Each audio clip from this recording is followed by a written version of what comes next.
trying to survive. But God said there's more for me, more than staying alive. I'm stepping into power, into what was always mine. Divine joy rising, it's my time to shine. Hey, hello, hello. How are you today? Oh, I missed you guys last week, but mother had some things to do, and I had to go to Jersey, take care of some business there. I was getting back a little late, but it's good to be here with you now. This is Diane Butts, and we are doing this little show we call Daughters of Divine Joy. Yes, we are the daughters of the Most High God, and we celebrate, embrace, and cling to our divine joy each and every day that are allowed to be here. And so today I'm coming to you from the PA Empowerment Radio Show, and just wanting to bring you a little sunshine today. So I have been thinking about this whole detox thing. I told you all about my health journey and trying to, get back I was getting ready to say get back my sexy, but I ain't never lost that. But just, get my body in shape and make sure my health is optimum for living into an older age. Okay, because I want to have some longevity here, but I have to cooperate. I can't just ask God for the longevity and then just eat what I want to eat. So I have been trying to detox my life of sugar. I'm saying trying to because most days I win the battles, but some days, baby, them fingers be calling me. And so, or the chocolate. But for the most part, it is very rare for me to eat potatoes. I haven't had pasta. Oh, God. I haven't had any this year. I think it was from last October. I haven't had rice since last October. Okay.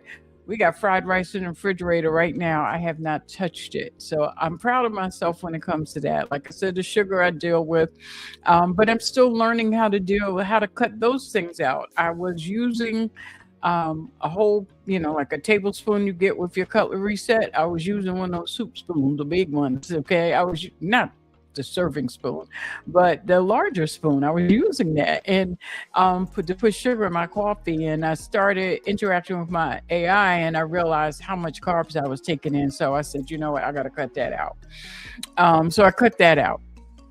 Some other things I did, but basically what I did, and it's funny because this other lady came in and said, "Oh, I'm doing a carb detox," and we were like, "Oh, that sounds so interesting. What is it?" It was the same thing we were doing, just eating lean meats, leafy vegetables, green leafy vegetables, salads, but no. There's none of the usual suspects, not even quinoa, stuff like that. They're supposed to be healthy carbs because they're still carbs. No, whether it's brown or white, it's still rice, it's still carbs, and it's a lot.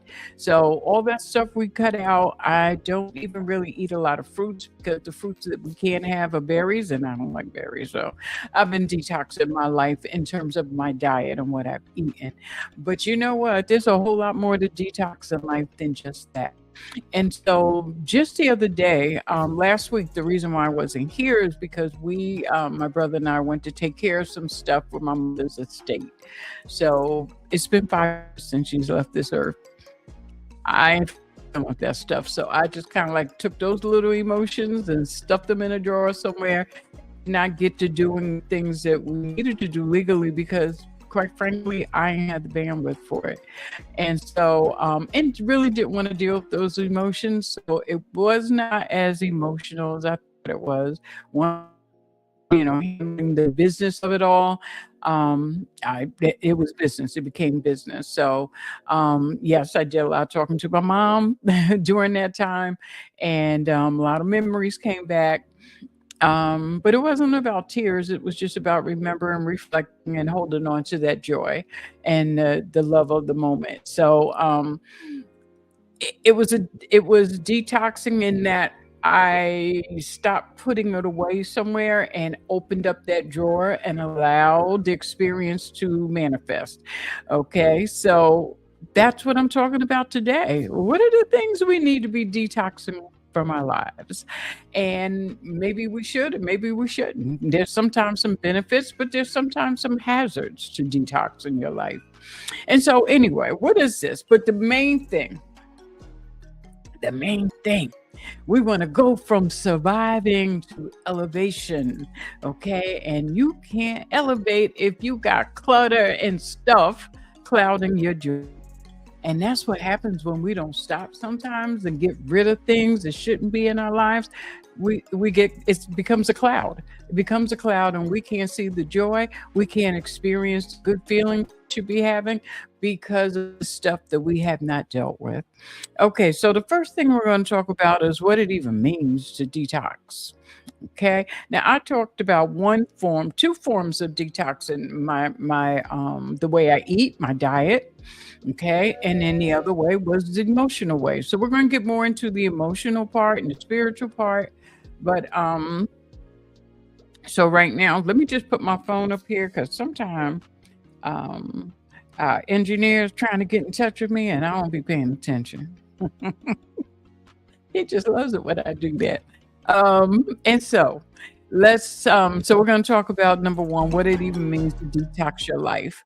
Um, because I know people like to use the word detox and talk about things being toxic, but I don't want to do that here. It's a real practice. It's a real practice, and it's something that is useful to us in our everyday lives. To make sure I have my light on, so when the sun goes down, I can still see you guys, even though it ain't going too much down. Okay, so it's not a punishment. It's a time of discernment. It's a time for you to decide in your life what's here that I need to get rid of, what needs to go away, and what should I keep? What should I expound on? What should I modify? It's just like every year you may change your clothing in your closet. This year, for me, when I changed my clothing in my closet and put summer stuff there, everything ain't coming. All that winter stuff, everything's not going into a container. Some of it's going into a bag to take to a church to donate. And because I am making changes in my life that have resulted in wearing a different size, I'm not holding on to the bigger sizes in case I gain a weight back. No, ma'am. I'm not doing that. I'm getting rid of them because the changes I'm making in my life are not temporary changes. They are permanent changes. So I don't need to hold on to that old crap. See what I'm talking about here? See where I'm going with this? So sometimes there's things that no longer serve you. It doesn't serve your growth, your peace, or your purpose. So why are they hanging around? Okay. That's the question you have to answer. Why are they hanging around if they don't serve you? And sometimes fear is what keeps us holding on to people, places, and things. Fear. Fear of the unknown. What will life be without them? What am I going to replace it with? And that is a question. What are you going to replace it with? Because usually when we find that holding on to things is a habit. So when we kill a habit, we got to grow a new one. And so that's a change that's going to have to make. It's a transition that you'll think about.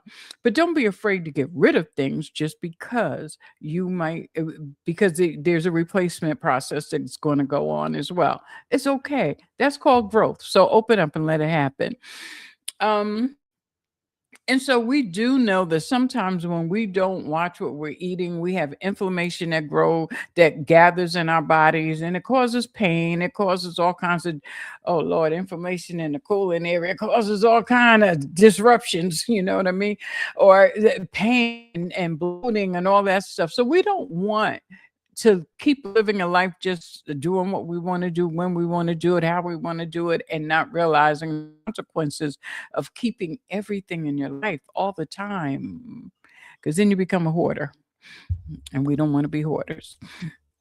And so this is a process of renewal and release. And so you know the scripture I'm going to hop on. Be transformed by the renewing of your mind. And that's what detoxing is going to allow you to do. Renew your mind. Do I need this thing anymore? Yeah, no, I don't need this anymore. Like I have this candle on my desk. I don't know why I have this thing. Well, I do. It was for a retreat. We did in-home retreat with my church, and we lit our candle every morning that we would meet, and we said some prayers and some affirmations, and blew the candle out and went on about our business. With the business that we had for the day. However, I'm still holding on to this candle. It's not like it has a scent or something like that, so I don't need it. I have other candles here. Like I also have this candle that I'm gonna put in the garbage right now because you can't even the wick doesn't work. So this is what I'm talking about. Now that I'm talking about, I'm realizing I'm sitting at a desk with things on it that need to go. You want to know that in clearing, in the detox, you're making room for transformation. You're making room for God to surprise you in a way you weren't even thinking. Sometimes you're making room for a new relationship. Sometimes you're making room for a relationship to change. Yeah, because sometimes we be clogging up our own relationships. We'll get to that later. Um, But if we don't stop and reassess and discern what needs to be here in my life at this time and what needs to go, you'll end up, like I said, keeping everything clogging, clouding your way. And you'll find yourself eventually out of alignment with yourself, with what you need for right now, out of alignment with any sense of clarity, and out of alignment spiritually with God. And so we don't want that. And I surely don't want that for you. I want you to be aligned. I want you to be at peace. I want you to understand what it feels like to be in the presence of God and have clarity. And so, if it means that we have to stop every now and again, whether you want to do it every quarter, every month, however often you need to cleanse your life, do it. Do it. It's good for you. And so, let's get into some of the categories because I'll be sitting here talking and never get to the end of it. So, we're going to talk about the hard thing first, the relationships. Okay. Sometimes we need to understand there's certain relationships that have served their purpose. They ain't here for a lifetime, it's just a moment, okay?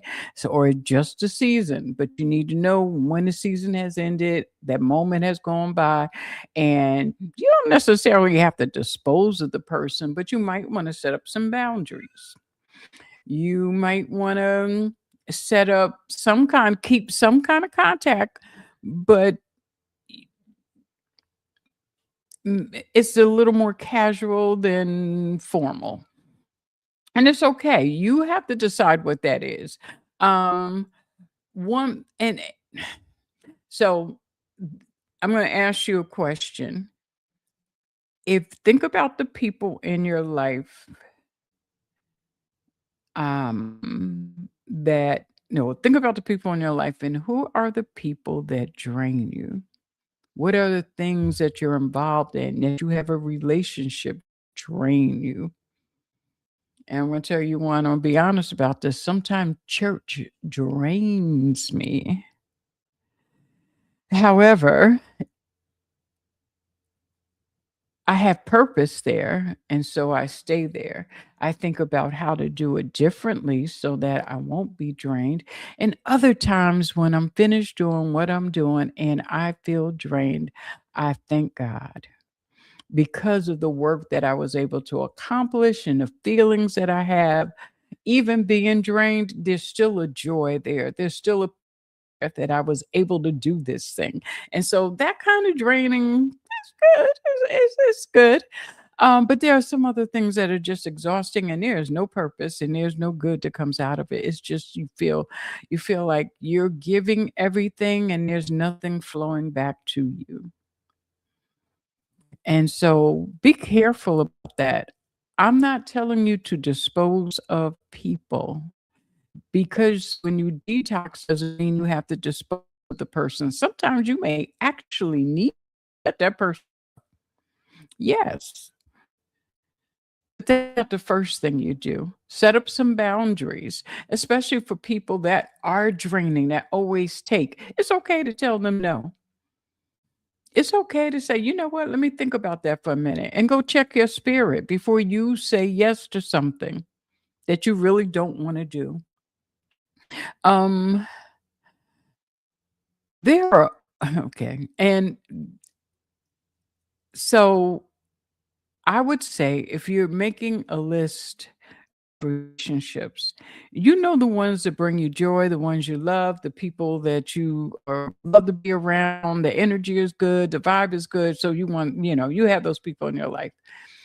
But then make a list of those that are draining with no purpose whatsoever, expired relationships that probably should have ended a long time ago. Thank you. You can practice praying.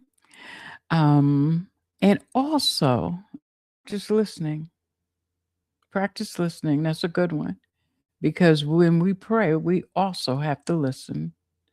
Um, Expired relationships, one that you've built but you've grown out of. Um, but somehow or another, the guilt of being separated from that person, or maybe it's some kind of fear, keeps you tied to them in a way that you really shouldn't or don't want to be. But think about who are the relationships that are expired. You're gonna hear a little boy in here. It's my grandson, and he pops in here anytime he wants to. His mama just got him. Okay. And then think about those ones that are kind of have a parasitic dynamic to it, where there's more give on your part and there's more take on their part. You know what I'm saying? Those relationships you should really consider either putting a boundaries around or praying and asking God, this is something you need to get rid of. You usually know, but you might want to make a list with those topics in there, who comes to mind, and put them in a category that they belong. Um, and you want to be intentional about how you look at people. Don't just be reactive. Oh, they get on my nerves. They got on my nerves this week. I let them go. Because that's not how you do people, and you don't want to be done like that. So make sure that you are very intentional, that you know the exact reason why you need to cut this person off, or you need to maybe but put a little distance between you and that person. Um, and so some of the benefits is that the energy change, your energy changes because you're not being drained, because you don't have that person pulling from you and pulling from you and pulling from you and never giving you anything back. Never a word of encouragement, never a word of support, never compliment.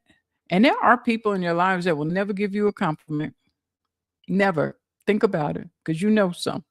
But those, when you stop pouring into things that don't give back, you'll realize you feel much lighter when you have released them. And you're not releasing them with malice. You're giving them to God because whatever their issues are is not for you to figure out and not for you to fix. Give them to God. That's God's child. Okay. So it's not a cutoff in that sense, but there is a release. Um, and a lot of time for women of color, we are loyal beyond fault. We hold on to things past their expiration date.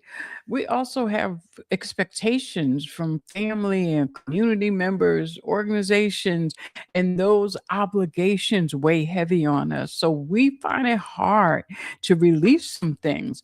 And that's why I'm saying sometimes it's not just a release, but there's a boundary that must be in place to save your peace, to help you to understand that it's okay for you not to come to everybody's rescue And that's not being ugly, it's not being selfish, it's just being protective of yourself and your time and being honest about whether or not you really want to do this thing. It's okay. Name it. Say what it is. I'm doing this out of the expectation. There were some people in my life that I would do things for because they knew it was my mother's best friend, so I had to help. Or this person has been in my life and I've known them forever, and so I'm always going to do something for them. So relationship, that's one area that we have to consider. Um Oh, this is another stumbling block for me. Okay. Is your space preaching something to you? If I asked you for a ride, could I just open up the door and sit down, or would you have to move some things? Oh my God. I am not so much that now, but there was a time, baby, you couldn't sit nowhere in my car, not the front seat, not the back seat. There was always stuff there. I had a full-time job. I worked four part-time jobs. Yes, I'm telling the truth. Four part-time jobs, and I worked 7 days a week. And yes, my car was a file cabinet. It was a closet. I have extra pair of shoes. There was one time I even traveled with a blow up bed in case the weather got rough and I was one place and needed to stay with somebody because I couldn't get home. That's what I did. And so, and I always had to have a pair of a set of work clothes that I can wear in case of emergency if I got stuck somewhere. So there was always the overnight bag. I was a mess. I was a wreck. And that's what my car reflected. Yeah. I don't like that applause, but anyway. I don't like the applause because it's true. It was so true. But right now, I'm a little more stable, and so my car reflects it. You can come sit in my seat anytime you want to. Now, the back seat, I ain't promising you nothing, but usually the back seat is pretty good too. So you have to look at your space.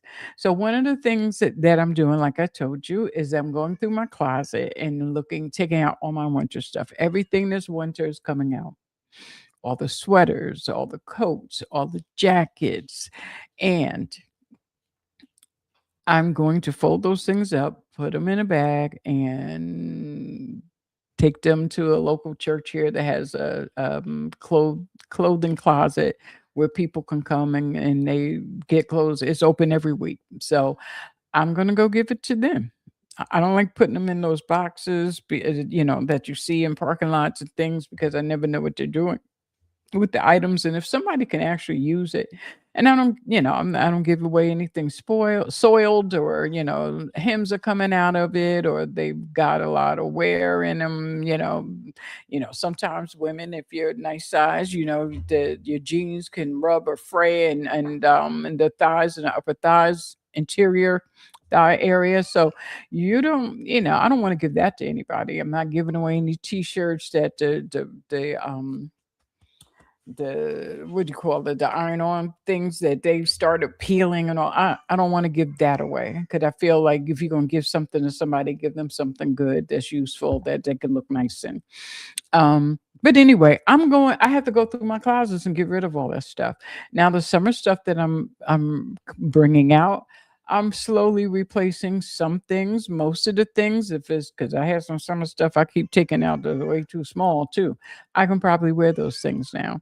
And so some things will go and some things will stay until probably the end of the summer.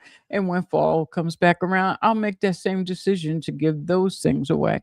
And so I know that space has to be cleared. This office did not look like this. And I still have a chair behind me. Hopefully you can't see it. I don't think you can, but I still have a chair behind me that needs to go. And so it's a process. I've told you we have a multi-generational space, and there's stuff all the time. Kids' toys, the baby has his toys. The house is not what I want. It's clean, But there's always things. There's always stuff on the table. There's always stuff on the floors, so at night you gather all that stuff up, but then the next day it just starts all over again. And so, yes, that's one kind of clutter, but that's living in clutter. But I'm talking about when you start piling stuff on the edges of your parameters of the room, um, and things are in colored plastic containers and you can't see it, you start to collect stuff that you don't use, haven't seen, and you don't really want it because you would know where it was and you would have it out so that you can use it. Get rid of it. How is it serving you? What purpose is it serving in your life? Let someone else have it. And let me tell you the benefit of doing this. When you start getting rid of clutter, oh, honey, it makes you feel like you live in a new place. It makes your soul feel lighter and you gain so much clarity. You start to have more energy, you're more focused, you'll do more projects around the house. Because sometimes when I start feeling like I don't want to do nothing, I don't want to do anything, and I know I have stuff to do, well, then that's when I turn around and I start looking at my space and say, okay, I know what I need to do. It's too much stuff. This is getting out of hand and I need to get it together. And so that way, once I do that, my thinking is very different. And so since I made big changes to my office, I've been getting things done that, I didn't imagine. I didn't imagine I had the energy for. Mental clutter too. Sometimes we just keep with the list of things to do, to do, to do instead of taking time. And on that list to do is never rest. It's never um we don't put time for afternoon prayer. We don't put time for reflection. We don't have time just to sit and meditate and take some deep cleansing breaths.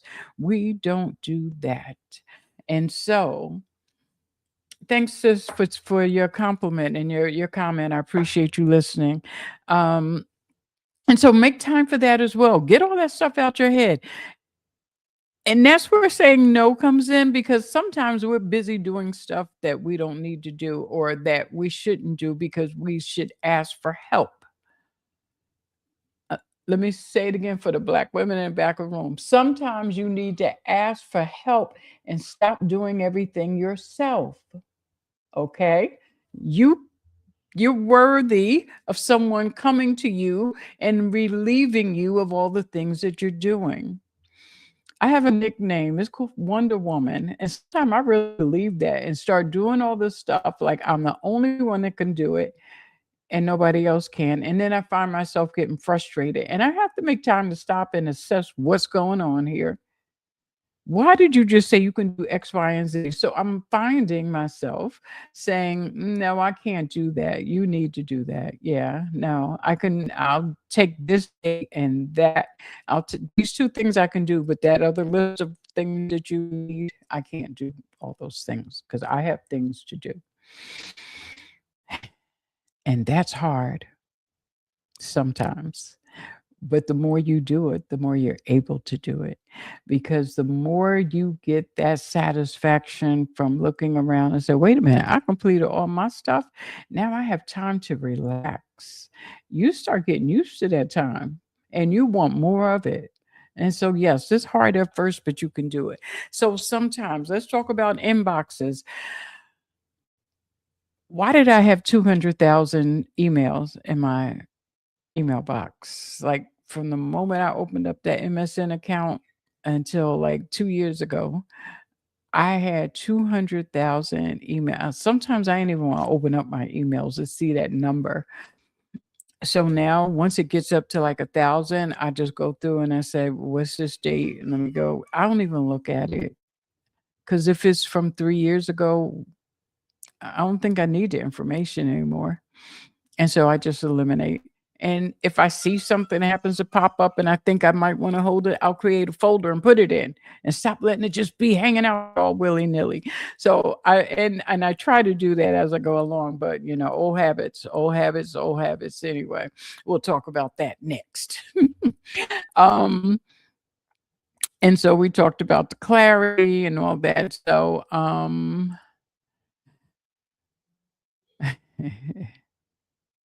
Sometimes, let me tell you, I don't know about y'all. Do you ever rearrange your clutter? Because that's what I did. I had it in one kind of container, and instead of throwing away the stuff that I haven't used in 3 years, I just put it in a new container, a bigger container with more stuff, and I filled that up to the brink. And then the smaller containers, I started filling with new stuff. So I did not alleviate the clutter. I reorganized the clutter. So now when I'm releasing, the black garbage bag comes with me because I'm releasing. Okay, I'm releasing, and so the house is only but so big. It's only you only have but so much room. You can't keep everything. Once you start getting into your 50s and 60s, and you gotta let stuff go. Because I don't care how much you argue, those jeans from 1990, even if you were going to get into them again, they're going to look like the 90s. Lent them to you in 2030. Get rid of them. They'll be A doctor.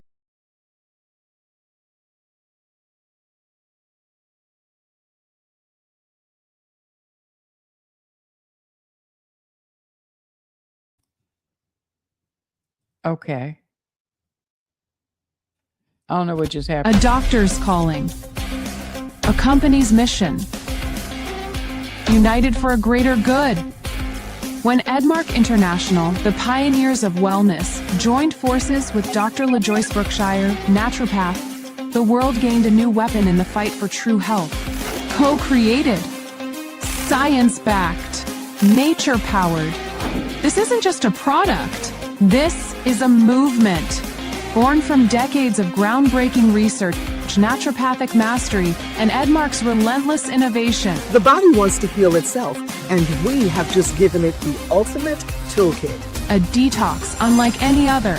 A partnership unlike any other. The future of health starts now. Okay, Dr. Joyce, give her a call. You want to detox your body because it's a good thing. Oh, I saw Kendall. I'm sorry. He was over there chat me, and I'm not even looking at the chat. Whew. Old habits. So since we're talking about old habits, let's get into that little area. And so I like my habits. I like that term habits. So I usually say my rhythms. I just have this rhythm. I've gotten into this rhythm of doing things in a particular way. No, it's a habit. I know that. I like the word rhythms better. And I surely don't like to say addictions, but sometimes it's true. The sugar thing, that's an addiction. The carbs thing, that's an addiction. And even though I know I can have the carbs, I don't have them. I mean, saying that once in a while I eat pasta or rice twice a month, that's not going to hurt me or kill me or change the way I'm losing weight or what I'm doing with my body. But I just don't do it because I realize I don't need them. And so in the summertime, I probably will consume a few more because I'm going to eat some fruit, but I don't have to eat a half a watermelon to enjoy the watermelon. That's the difference. Anyway, so looking at my little rhythms that I got going on in my life, sometimes you got to look at what you're doing because what you're doing is not the best thing. My favorite way to procrastinate is scrolling Facebook Reels, Instagram. I don't do the TikToky it that much. I'm laughing. I know it's TikTok. I don't do that too much, but I can be on there for hours. And I was like, you know what? Isn't there something better you can do with your time? My other favorite way to procrastinate is to play backgammon on my phone. Love it. Do that for hours. I have to say to myself today, and I make those times. I look at my schedule and I said, okay, today there's no games, there's no scrolling, there's work. And I set myself up so I can do the work that I take my breaks, I have my meals, I drink my water, do all those things, but I have to work. And so I won't find myself, those are my detox days for social media and for my phone. So I'll just put the screen down and don't engage. I do other things. Um, there are speech habits that we have. Like there you ever have any friends in your life who are complainers, or are you the complainer? Where you just complain about stuff over and over and over? Or you have people pleasing language like, okay, I can do that for you. Yes, that's not a problem. It is a problem. Because you have something you want to do. You're rearranging your life so somebody else can be happy and you're not happy. So these are issues. The way we speak about things. When we don't speak about things in a life-giving way, like reframing some of the things that the traumatic things that may have occurred to you. Not that it's just going to wash away the event, but speaking about it in a way that affirms you as being victorious, as being a thriver, and not merely just surviving the incident, not merely just um, being a victim of, but coming through that and coming through it with a little more wisdom, with some experience, and being able to celebrate that. Not the event, but celebrate that outcome because you made it over and you're an overcomer. And so talk about things differently is good for you. Um, this is the other thing too. Sometimes we over explain ourselves. Sometimes I hear myself as a woman always apologize. Oh, I'm sorry. Oh, I'm sorry. Oh, I'm sorry. No, we don't have to be that sorry. So when you say no, that's a complete sentence. You don't need to explain why it's no. You just say no and keep and smile and keep going. And so it's okay. Those are the habits that we do that sometimes we don't even realize we're doing it. Um, and we already talked about saying yes before you even check with yourself and see how you really feel about it. Check with yourself. If somebody invited you somewhere and you had a spouse or a partner, you would want to ask them if they wanted to go. What are you doing? How you would think? Would you like to do this? You'll talk to yourself about it. You ain't gotta say yes to everybody. I don't care who they are. Sometimes you have to say no to your mama. That's a hard one. I know because it was hard for me, but I had to learn how to put things in a way. I never said no, but I gave her an alternative, and I gave her alternative how I can do things. I think I got 2 different earrings on. I should no, I don't. I just looked down at this and thought I had it. Anyway, let me get back to my thing. I'm rambling. Um, you know me. Anyway, um, it's hard to say no, but you have to learn how to say no. And mine was not a straight up no with my mother. It was like, I cannot do it now, but I can do it and give her alternatives. Which one would be acceptable to you? So that way, she's choosing the time. I'm not just saying no, I'm giving her another way it could get done. And if that isn't agreeable with her, and I'll just say, okay, so the next time you need this, or maybe tomorrow I'll check in with you and we can talk about it again. Because it can't get done today. It can't. And my mother had a bad habit. She knew I would go, so I was going somewhere. And like 15 minutes before I go, oh, could you go to Home Depot? Because I need some. Like, wait, I've been looking at you all day long. You ain't know you needed that. You know what I'm saying? So I don't say I didn't say that to her because I was not a disrespect. I was never disrespectful like that. But anyway, the way you set up your habits, how you start your day, how you end your day, how you make space for peace in your day, how you respond to people who won't mind their business, how you hold on to your joy in your day, those are habits. And so those practices are the practices that you want to employ just for the sake of joy. just for the sake of peace. That's it. That's the only motivation behind it. And so you make having habits. When you get rid of something toxic, start doing something positive. Replace it with something else. Um, and let me tell you what I did for my because I like sandwiches. I couldn't eat any sandwiches. That was very disconcerting to me. So what I did was I found this bread online. It's not I don't eat bread a lot, but when I eat it, it's only 3 carbs. It actually tastes good. And so, if you can email me if you want to know what it is, but I just enjoy it. I just enjoy it. So that's something that um maybe I'll have once a week. Make a breakfast sandwich for myself, or make a sandwich during the day, or for a lunch as a difference, because I'm tired of lettuce. I'm tired of those salads. But anyway, let me see what anything I haven't talked on my little list here. Okay.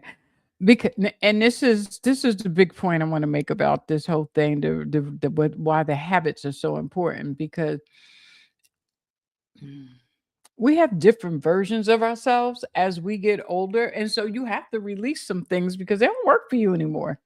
And so you develop new habits because the new you requires them. The older version of yourself is not what you're seeking to maintain.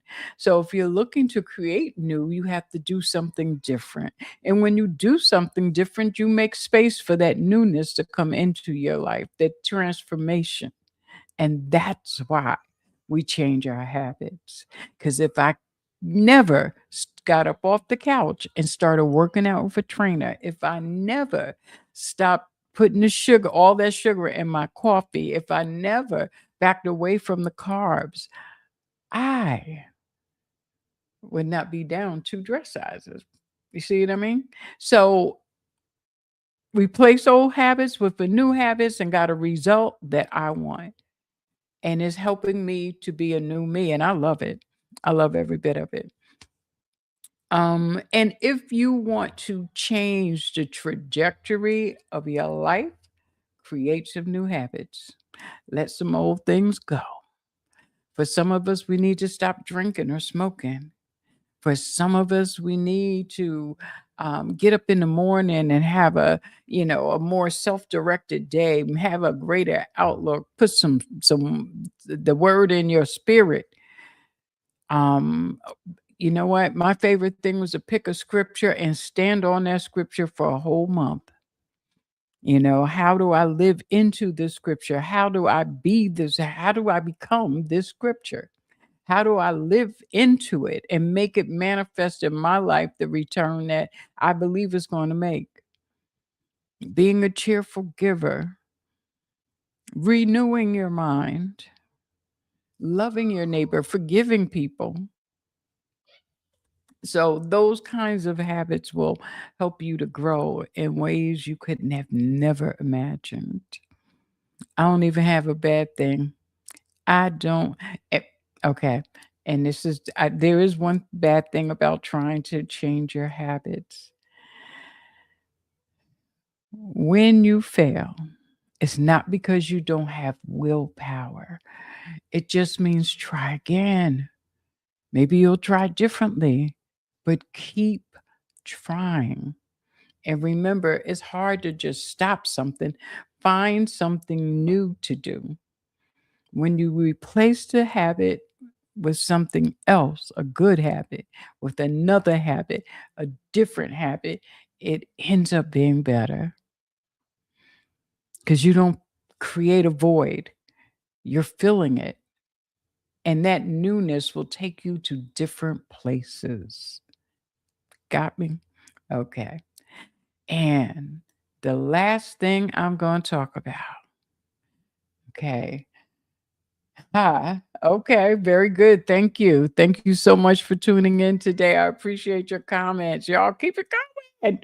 And you need to call in. Yes, yes, yes, mom. Give your mom options. Give your mom some options. Thank you so much, Renee. Um, the last thing is the spiritual and emotional detox. Okay, y'all, we're going deep. We're going deep. We're going deep right now. I just said this word a minute ago. Forgiveness. That's real, baby. Let it go. I know he hurt you. Let it go. I know she was your best friend and she stabbed you in the back. Let it go. Because when you hold on to unforgiveness, the only person you hurting is yourself. And I've heard it explained like this, and you probably have too. If you drink the poison, are you going to sit there and watch the other person get sick?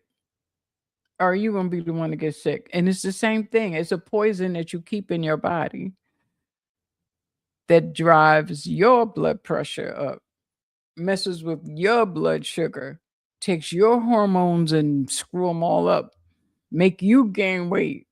Make you angry, cussing, acting outside of yourself every time you see them. Let it go. Your peace is too valuable. You are too valuable. Let it go. Any bitterness, any old grief, inherited trauma, let it go. Any fear based theology, let it go. I know so many people that are scared of God. God loves you. What are you afraid of? And God has already forgiven us before we even done anything wrong. Respect, reverence God, but you don't have to fear God in that you're afraid to disappoint. You're afraid to do wrong. Experiment, try things. I'm not saying that don't go out and shoot up any dope. I'm not telling you to do that. And even if you did, God still forgives you and God still loves you. Nothing can separate you from the love of God. And so we don't need to fear that. Unforgiveness is it just holds so much that anger and stress. Even if it's something you think you dealt with and you're repressing it, repressing stuff is the worst thing you can do. That's what I said. I had to take that grief out the drawer and deal with the issues, the legal issues of my mother death. I had to do that.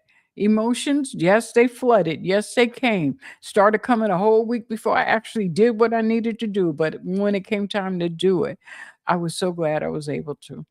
Now I was tired as heck when everything was said and done because of how emotional it was for me. It wasn't I had to tear, but it's just like the weight of it, the weight of the thing. And it was like I finally closed the coffin. Yeah, I finally did. For some, because I always talk to my mom, so it's for some way everything she's still alive, very much in my mind. But I closed the coffin. And so for me doing that legally, it was like this one last thing. Now I can go on to just having my relationship in the divine with her and not still harping on the fact that she's not here in flesh. Anyway, um the other thing is mindset. Sometimes we have to change the way we look at a thing. That scarcity mindset. Stop saving every Chinese container. I mean, every container you get from the Chinese store. They're not sets to be collected. Get yourself a nice set of food storage containers and get rid of those unless you want to use them to store things um like hair ties or things like that. I don't know if that's how you want to keep them, but there may have some good because I like recycling things, but I would just rather recycle those, wash them out, recycle them, I don't need to collect them. I Sometimes I open my cabinet, things just come tumbling down. And I'm like, this I didn't buy these things. Where are the things that I bought? Although I tell you, my family, they will take care of some Chinese containers, but they will not take care of the things that I buy to put food in to contain them. You know what I'm saying? You will buy a lot of margarine. So you don't have to save every margarine container. Like we have plastic bags that we're saving and we recycle. I don't know why we're saving all those plastic. Well, I know they go to someone, but we save them. Anyway, you decide what you need to have, but know that the things that you hold on to emotionally and spiritually can be just as toxic as a room full of clothes and clothes, just as toxic. Um, Getting back to that scarcity, it's not just about containers in the drawer, in the closet, cabinet. It's also about love and how you enter into relationships because the last thing you want to do is enter into a relationship thinking you are unworthy, believing you are not enough, being afraid they might leave you.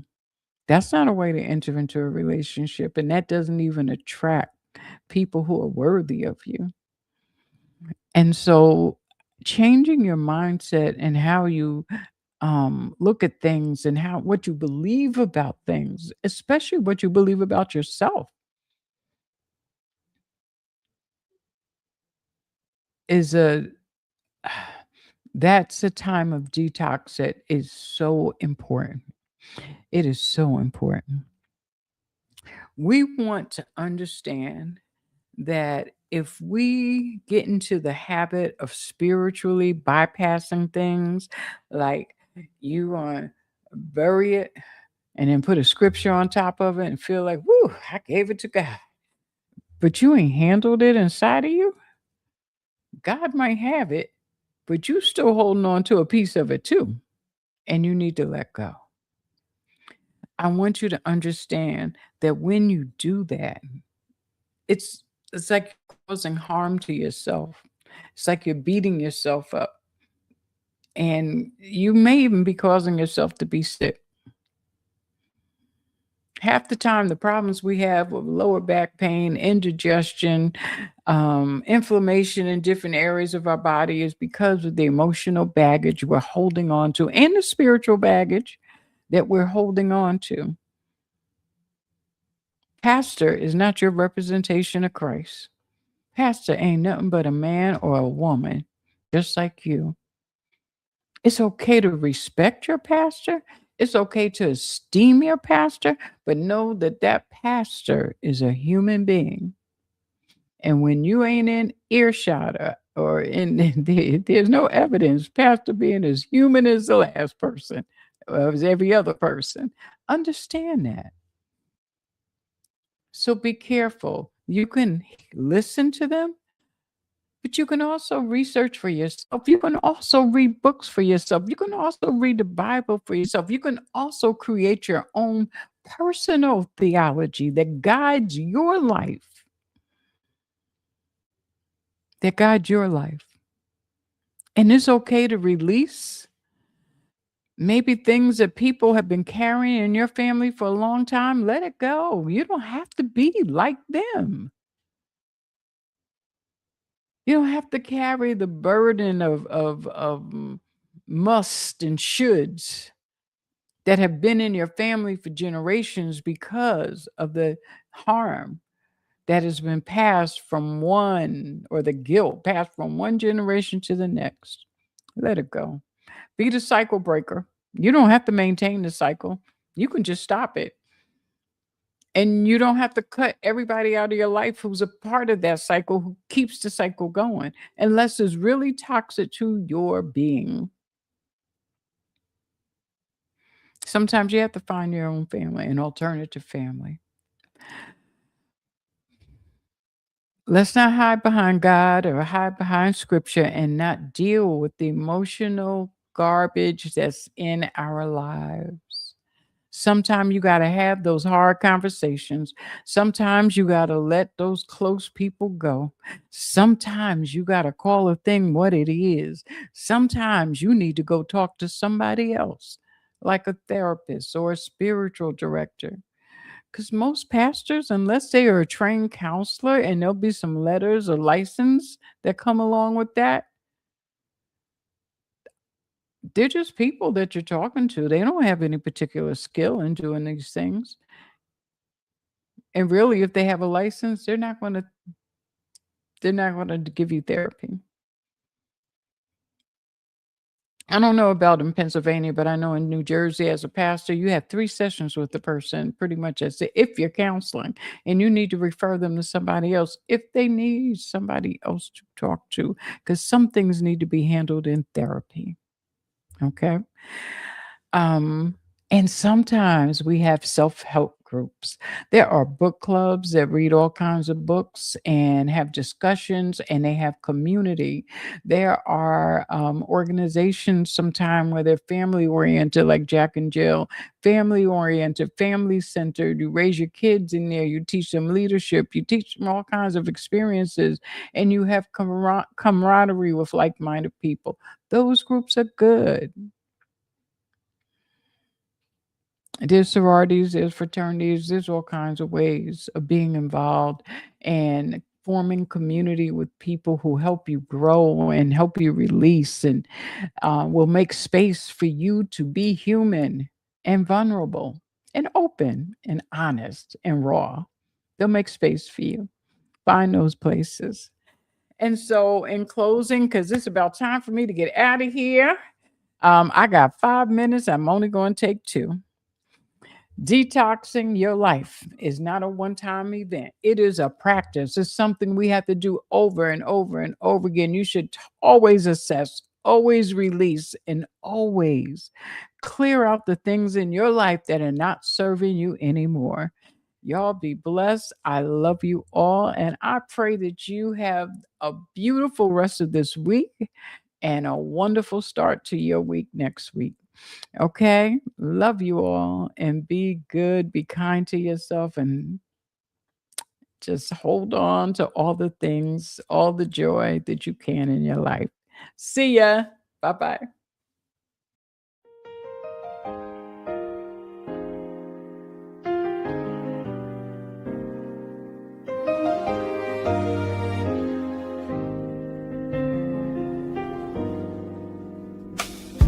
Been waiting in the water, just trying to survive.